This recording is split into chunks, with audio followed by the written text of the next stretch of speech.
So The Economist is in a little hot water this week over some mean tweets.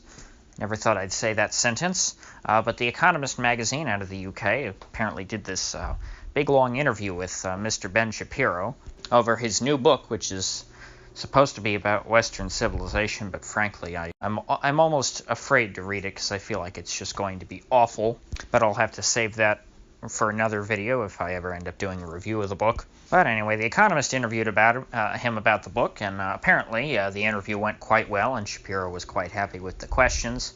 I guess it wasn't anything too confrontational, but in the week after the interview, they decided to publish an article, a write-up of sort of the interview, which was originally done in podcast form, in which they had a couple of lines describing him as a pop idol of the alt-right and an alt-right sage, I believe were the two lines. Now this triggered Mr. Shapiro and his supporters pretty quickly, which is somewhat understandable considering that the alt-right is known as, generally speaking, one of their core principles is they tend to not like Jews, and Shapiro is an Orthodox Jew, so he might take some issue at being labeled as alt-right.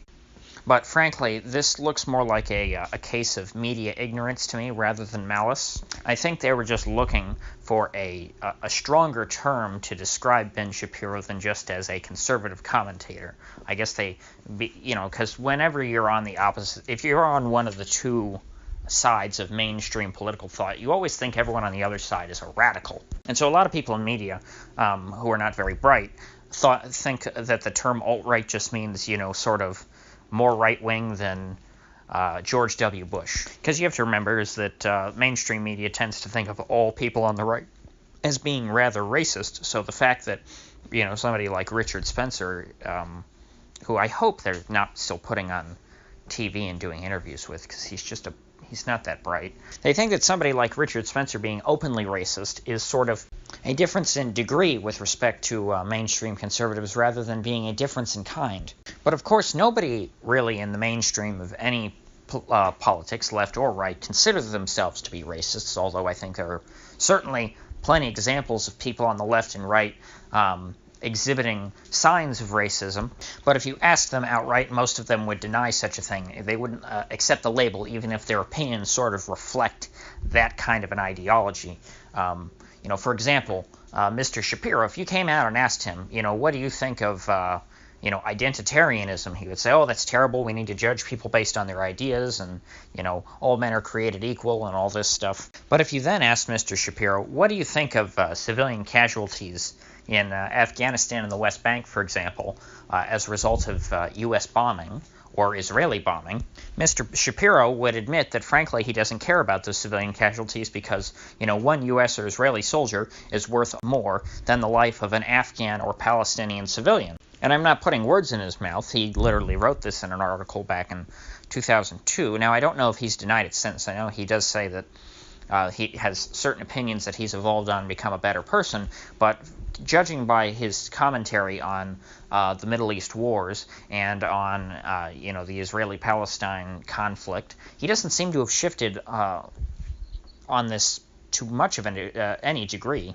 And of course, The Economist quotes him as saying that Arabs in particular enjoy living in open sewage and blowing up buildings. Now, while I do find that kind of funny, in jest, I do think that Ben Shapiro is somewhat serious about that, and that's pretty racist. So to say that, Afghans and Palestinians are less valuable than Israelis and Americans, and to say that Arabs, as a whole like to blow up things and live in open sewage, that's, that would make someone kind of racist. Still would not make Shapiro alt-right, though. In the same way that the left-wing identitarians are clearly not alt-right.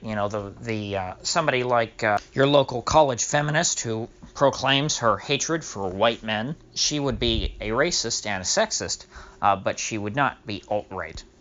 Because in general adoption, the term alt-right only applies to people who want a white ethno-state, specifically like a white European ethno-state, not a specific or not any other kind of ethnicity.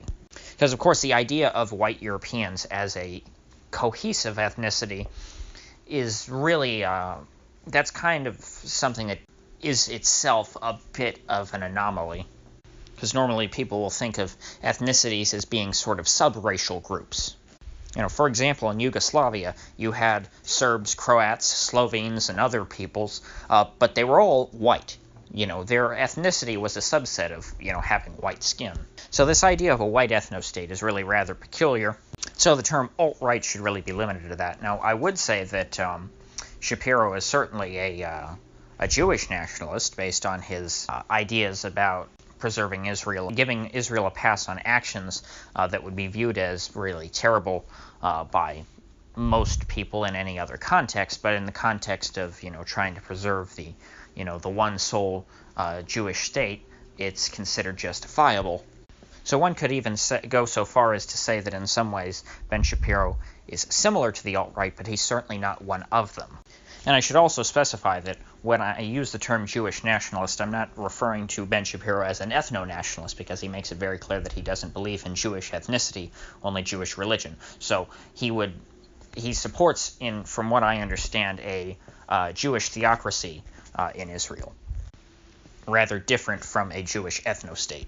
So I think I've made it pretty clear that there's plenty of things that you could attack Ben Shapiro as for both being, a warmonger. I didn't even get into all that stuff. He's terrible on foreign policy and clearly shows no, as the article I cited shows, a complete disregard for civilians outside of the U.S. and Israel. So there's plenty of things you can attack him for. You can certainly call him a racist. You can make that case. But the Economist did a terrible job at this, and they ended up having to apologize, which frankly they shouldn't, because there are many valid criticisms of Ben Shapiro.